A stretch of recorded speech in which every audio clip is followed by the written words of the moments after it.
Hi students, आज हम ये पार्ट थर्ड का सेकंड पेपर अंतरराष्ट्रीय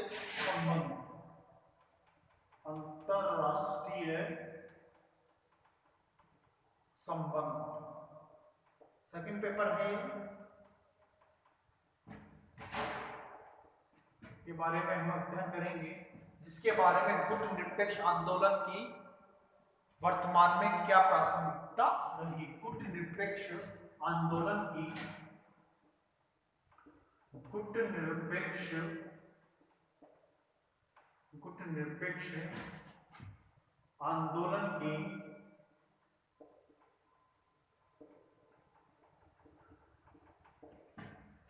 वर्तमान में प्रासंगिकता यानी इंपॉर्टेंस किस प्रकार से रही है। गुट निरपेक्ष आंदोलन की वर्तमान में क्या प्रासंगिकता रही है। आपको मैंने बताया गुट निरपेक्ष आंदोलन की वर्तमान में क्या प्रासंगिकता रही है। गुट निरपेक्ष आंदोलन जब द्वितीय विश्व युद्ध के बाद विश्व दो भागों में विभाजित हुआ, एक तरफ संयुक्त राज्य अमेरिका था तो दूसरी तरफ सोवियत संघ था। ऐसे में कई जो स्वतंत्र नवोदित राष्ट्र से उन्होंने यह सोचा कि वे दोनों गुटों से अलग रहेंगे और गुट निरपेक्ष नीति का अनुसरण करेंगे, अर्थात किसी भी गुट में शामिल नहीं होने की समर्थता उन्होंने जाहिर की। इसकी स्थापना 1961 में की गई थी। प्रारंभ में गुट निरपेक्ष आंदोलन के 25 राष्ट्र सदस्य थे। वर्तमान में गुट निरपेक्ष आंदोलन के 120 सदस्य हैं। गुट निरपेक्ष आंदोलन के जनक पंडित जवाहरलाल नेहरू को माना जाता है। नासिर और टीटो, जो कि तीनों गुट निरपेक्ष आंदोलन के प्रणेता कहे गए हैं, गुट निरपेक्ष आंदोलन की प्रणेता माने गए हैं। इन तीनों के द्वारा ही गुट निरपेक्ष आंदोलन को स्थापित किया गया था। गुट निरपेक्ष आंदोलन को सुचारू रूप से किया गया था, अर्थात गुट निरपेक्ष आंदोलन की गुट निरपेक्ष आंदोलन की स्थापना गुट निरपेक्ष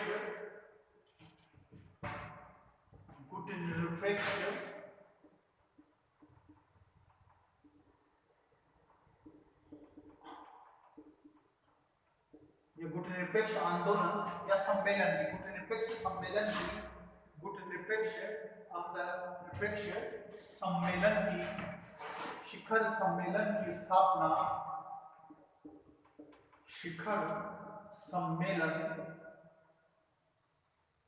सम्मेलन की स्थापना 1961 में बेलग्रेड में, जो कि यूगोस्लाविया में बेलग्रेड में की गई।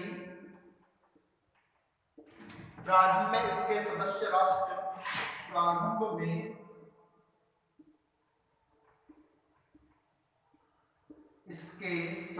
राष्ट्र राष्ट्र 25 थे।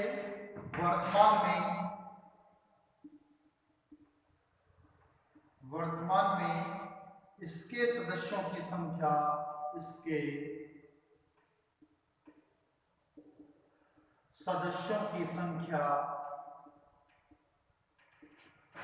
120 है। अर्थात गुट निरपेक्ष शिखर सम्मेलन की स्थापना 1961 में हुई, बेलग्रेड में यूगोस्लाविया में की गई। प्रारंभ में इसके सदस्य की राष्ट्र 125 थे।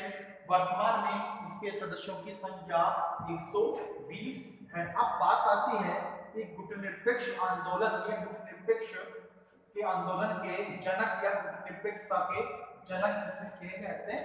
गुट निरपेक्षता के जनक किसे कहते हैं। गुट निरपेक्षता का जनक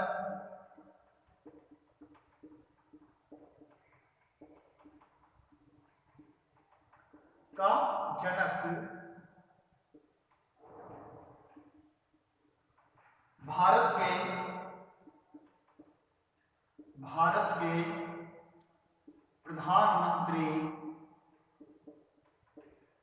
के प्रधानमंत्री पंडित जवाहरलाल नेहरू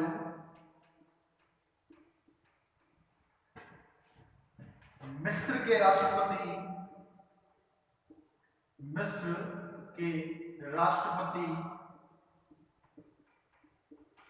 नासेर और यूगोस्लाविया के मार्शल और यूगोस्लाविया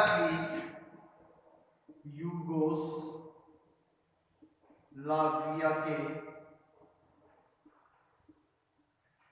मार्शल टीटो। इन तीनों के द्वारा गुटनिरपेक्ष आंदोलन की स्थापना की गई थी। भारत के प्रधानमंत्री पंडित जवाहरलाल नेहरू, मिस्र के राष्ट्रपति नासेर और यूगोस्लाविया के मार्शल टीटो के द्वारा ही गुटनिरपेक्ष आंदोलन की स्थापना की गई थी।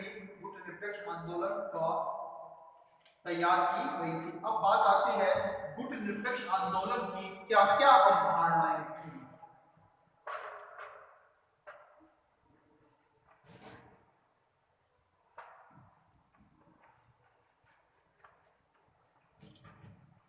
गुटनिरपेक्ष आंदोलन की अवधारणाएं। गुटनिरपेक्ष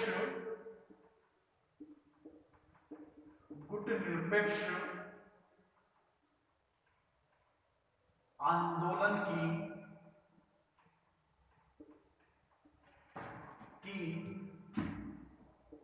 अवधारणाएं। गुटनिरपेक्ष आंदोलन की अवधारणाएं क्या क्या अवधारणाएं? पहली है अलगाववाद,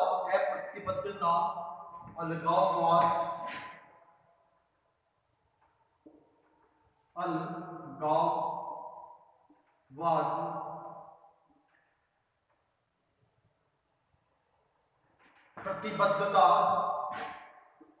प्रतिबद्धता, स्पष्ट तटस्थता,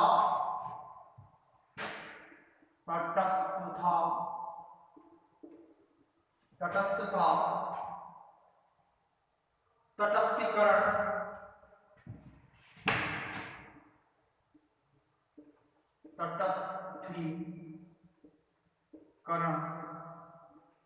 एक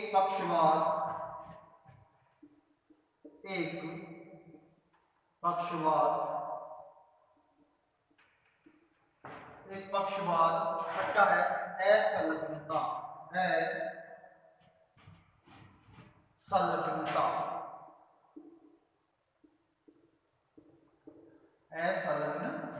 अर्थात अलगाववाद, प्रतिबद्धता, तटस्थता, तटस्थीकरण, एक पक्षवाद और असंलग्नता, ये गुटनिरपेक्ष आंदोलन की 6 अवधारणाएं थी। यानी 6 अवधारणाएं थी। अर्थात अलगाववाद को हटाना, प्रतिबद्धता है, तटस्थता है, तटस्थीकरण है, एक पक्षवाद है और असंलग्नता है। इन सब का ये 6 अवधारणाएं बताई गई थी। 6 अवधारणाएं के बारे में बताया गया। अब बात आती है गुटनिरपेक्षता को प्रोत्साहन देने वाले कारक। गुटनिरपेक्षता को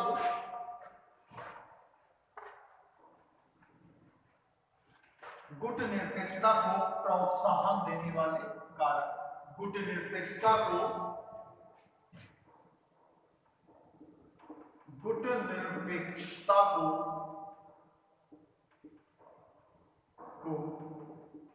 प्रोत्साहन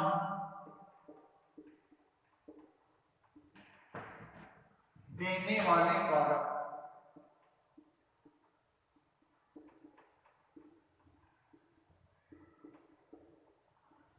गुटनिरपेक्षता को प्रोत्साहन देने वाले कारक कौन कौन से हैं? पहला है शीत युद्ध,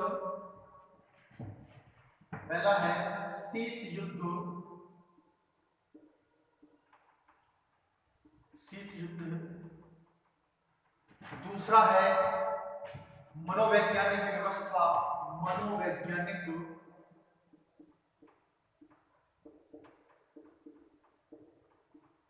मनोवैज्ञानिक व्यवस्था,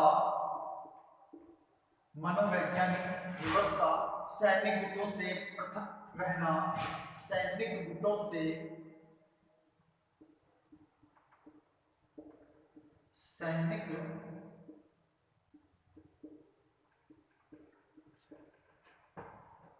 पृथक रहना,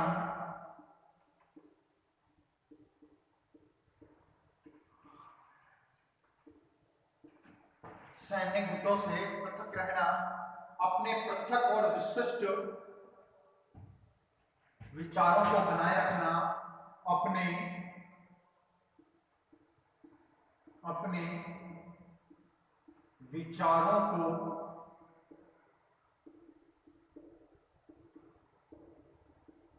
मजबूत करना, अपने विचारों को मजबूत करना, स्वतंत्र विदेश नीति के संचालन की अभिलाषा, स्वतंत्र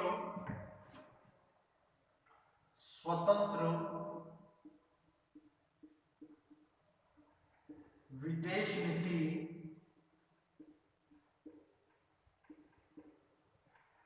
स्वतंत्र विदेश नीति की अभिलाषा,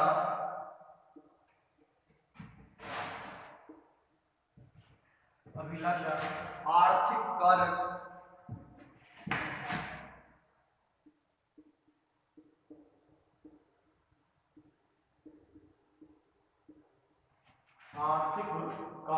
कूटनीतिकता को प्रोत्साहन देने वाले कारक में है शीत युद्ध, मनोवैज्ञानिक व्यवस्था, सैन्य गुटों से पृथक रहना, अपने विचारों को मजबूत करना, स्वतंत्र विदेश नीति की अभिलाषा है और आर्थिक कारक है। शीत युद्ध का मतलब है, शीत युद्ध जब दो भागों में विभाजित हो गया था तो संयुक्त राज्य अमेरिका और सोवियत संघ में वाक युद्ध प्रारंभ हुआ था।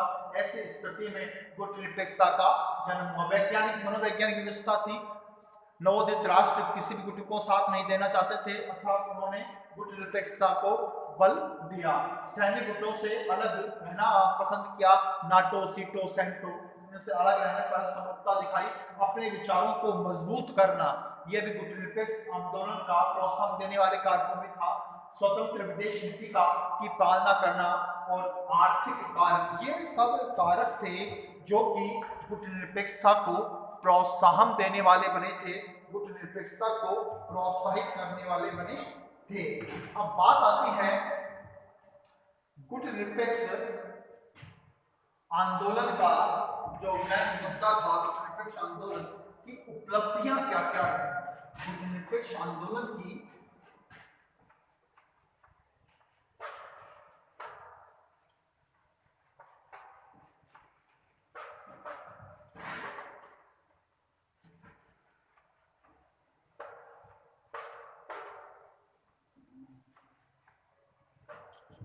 गुटनिरपेक्षता की उपलब्धि, गुटनिरपेक्षता की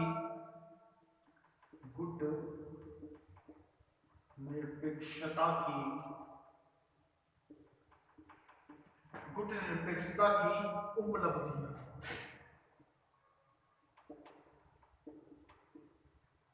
गुटनिरपेक्षता की उपलब्धियां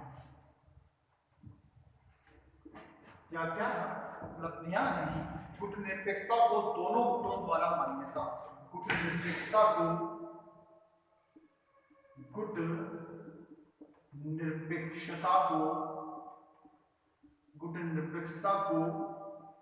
दोनों गुटों द्वारा मान्यता, दोनों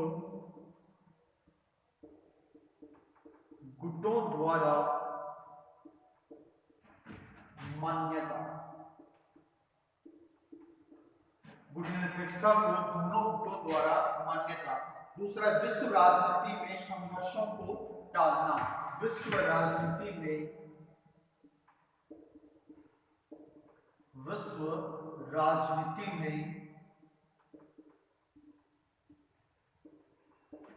संघर्षों को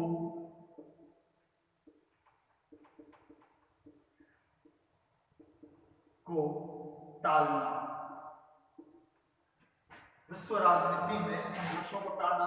शीत युद्ध को शस्त्र युद्ध में परिणत होने से रोकना। शीत युद्ध को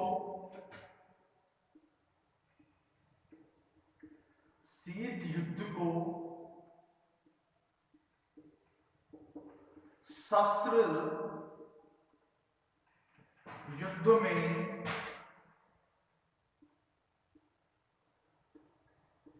परिणत होने से रोकना।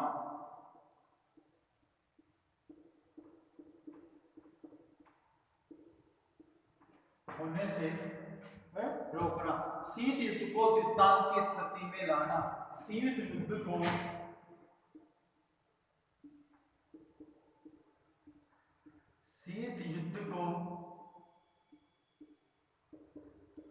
दृष्टांत की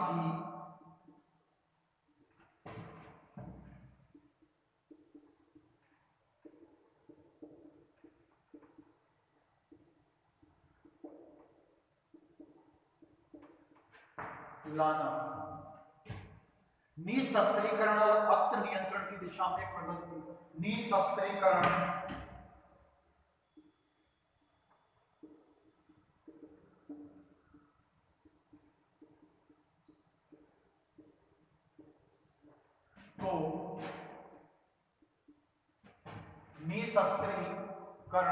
और अस्त्र नियंत्रण की दिशा में प्रगति।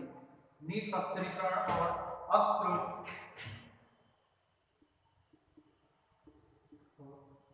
अस्त्र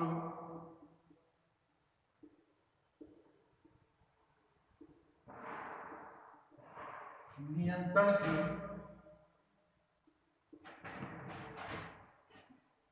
दिशा में प्रगति।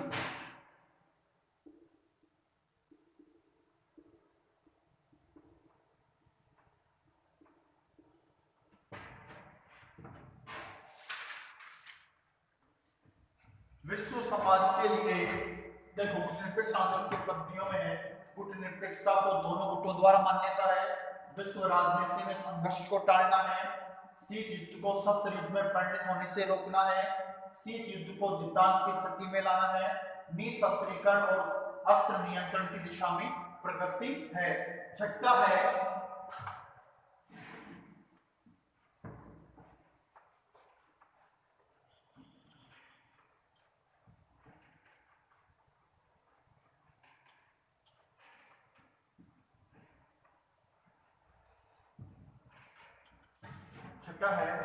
विश्व समाज के लिए उन्मुक्त वातावरण का निर्माण करना। विश्व समाज के लिए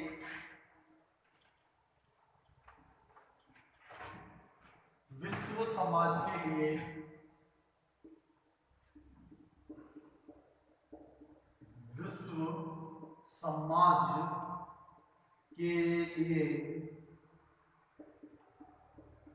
उन्मुक्त वातावरण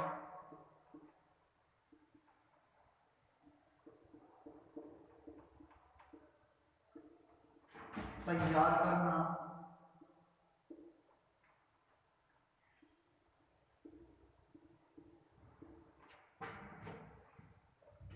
अपनी राष्ट्रीय प्रकृति के अनुरूप अपनी राष्ट्रीय प्रकृति के अनुरूप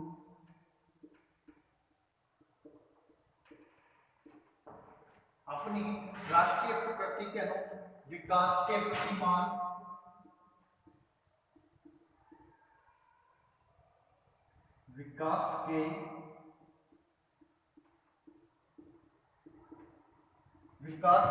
प्रतिमान संयुक्त राष्ट्र संघ के स्वरूप को रूपांतरित करना।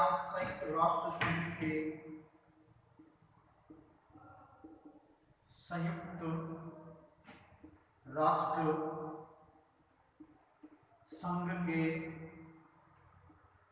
स्वरूप को रूपांतरित करना।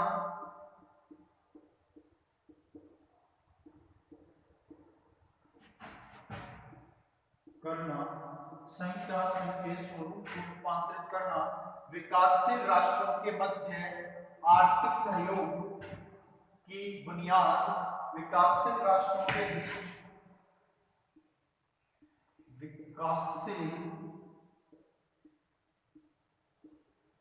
विकासशील राष्ट्रों के बीच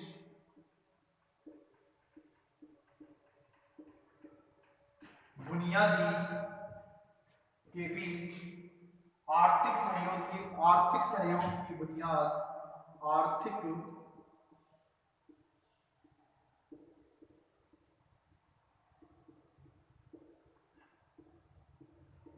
बुनियाद,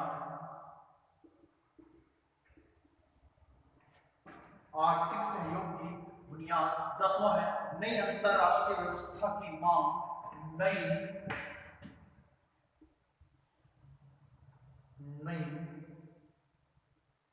अंतरराष्ट्रीय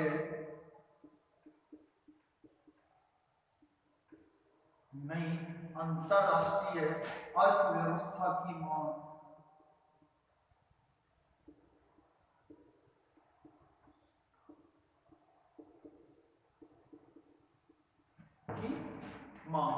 कूटनीतिकता की उपलब्धियों में है विश्व समाज के लिए उन्मुक्त वातावरण तैयार करना, अपनी राष्ट्रीय प्रकृति के अनुरूप विकास के प्रतिमान, संयुक्त राष्ट्र संघ के स्वरूप को रूपांतरित करना, विकासशील राष्ट्रों के बीच आर्थिक सहयोग की बुनियाद और नई अंतरराष्ट्रीय अर्थव्यवस्था की मांग करना।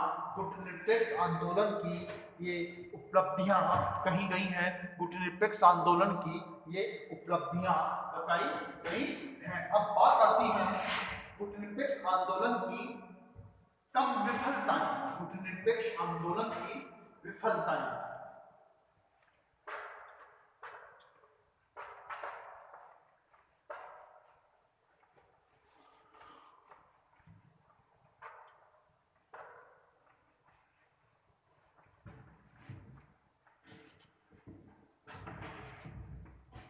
कूटनीतिक आंदोलन की विफलताएं क्या क्या रही हैं?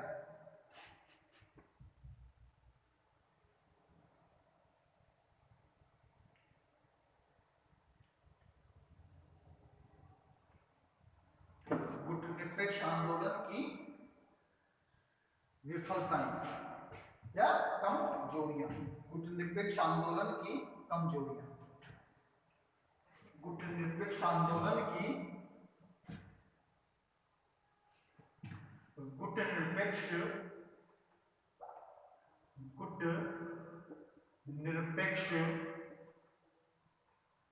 आंदोलन की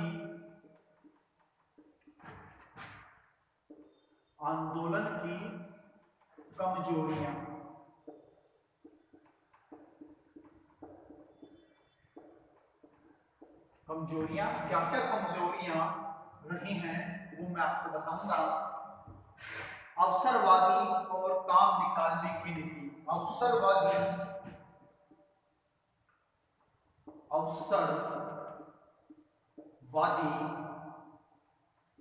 और काम निकालने की नीति,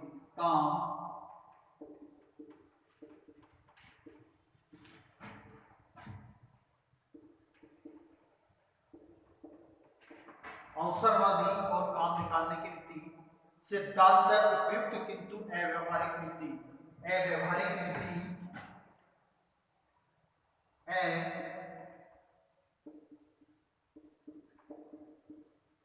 अव्यवहारिक नीति, अव्यवहारिक नीति, बाह्य सहायता पर निर्भर, बाह्य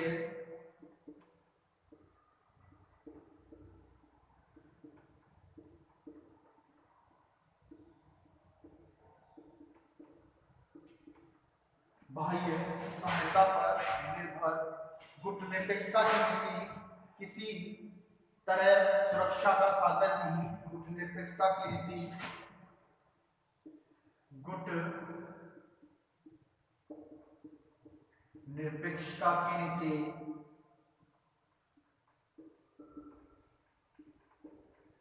किसी सुरक्षा किसी सुरक्षा का साधन नहीं,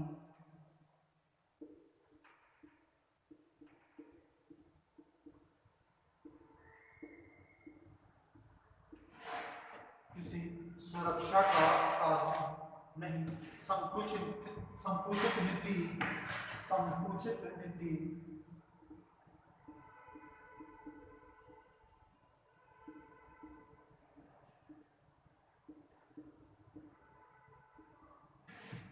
संकुचित नीति राष्ट्रहित के बजाय नेतागिरी की नीति, राष्ट्रहित के बजाय हित के बजाय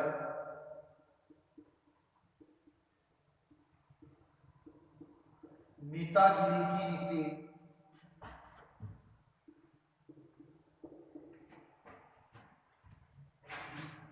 इस नीति द्वारा अंतरराष्ट्रीय राजनीतिक व्यवस्था में उल्लेखनीय परिवर्तन नहीं। इस नीति द्वारा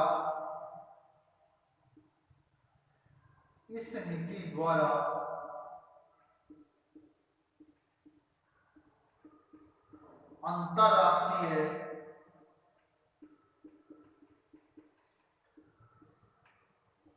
राजनीति में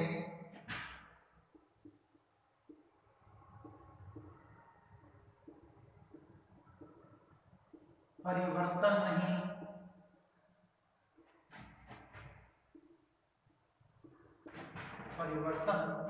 नहीं, गुटनिरपेक्षता एक दिशाहीन आंदोलन, गुटनिरपेक्षता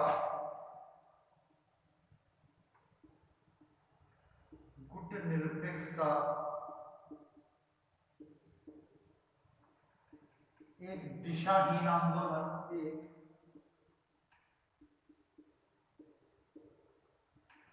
दिशाहीन आंदोलन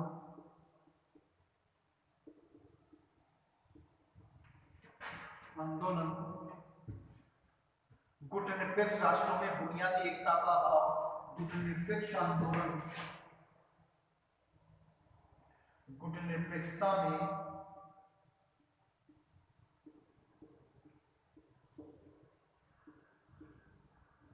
में बुनियादी एकता का अभाव,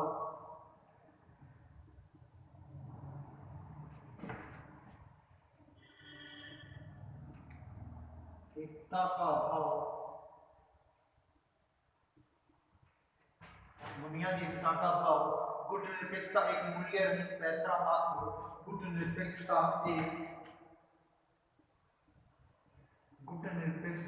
एक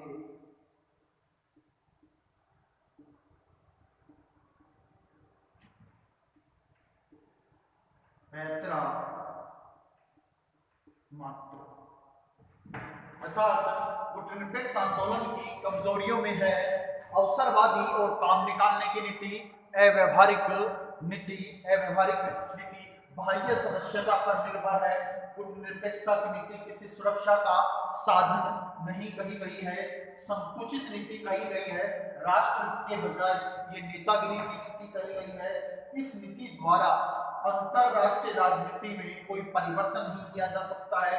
गुटनिरपेक्षता एक दिशाहीन आंदोलन कहा गया है, गुटनिरपेक्षता में बुनियादी एकता का अभाव कहा गया है, गुटनिरपेक्षता एक पैंतरा मात्र है, अर्थात ये इसकी कमजोरियां रही हैं, जो कि 1961 में स्थापना हुई, जिसकी 20-25 सदस्य थे। इसके वर्तमान में 120 सदस्य नेहरू, नासिर और टीटो इसके सदस्य बने। इसके बावजूद भी गुटनिरपेक्ष आंदोलन को एक दिशाहीन आंदोलन कहा गया, एक दिशाहीन आंदोलन के रूप में इसे देखा गया, जिसमें अवसरवादी और काम निकालने की नीति कहा गया, अव्यवहारिक नीति कहा गया, बाह्य सहायता पर नीति कहा गया। गुटनिरपेक्षता की नीति किसी सुरक्षा का साधन नहीं कही गई, संकुचित नीति कहा गया, राष्ट्रहित के बजाय इसे नेतागिरी की नीति कहा गया। इस नीति द्वारा अंतरराष्ट्रीय राजनीति में कोई परिवर्तन नहीं हुआ। गुटनिरपेक्षता एक दिशाहीन आंदोलन रहा और गुटनिरपेक्षता में में बुनियादी एकता का अभाव रहा और गुटनिरपेक्षता एक पैंतरा मात्र रहा। ये गुटनिरपेक्ष आंदोलन का पूरा चैप्टर था। आज के लिए इतना ही। नेक्स्ट वीडियो में हम नेक्स्ट चैप्टर के बारे में अध्ययन करेंगे। Thank you.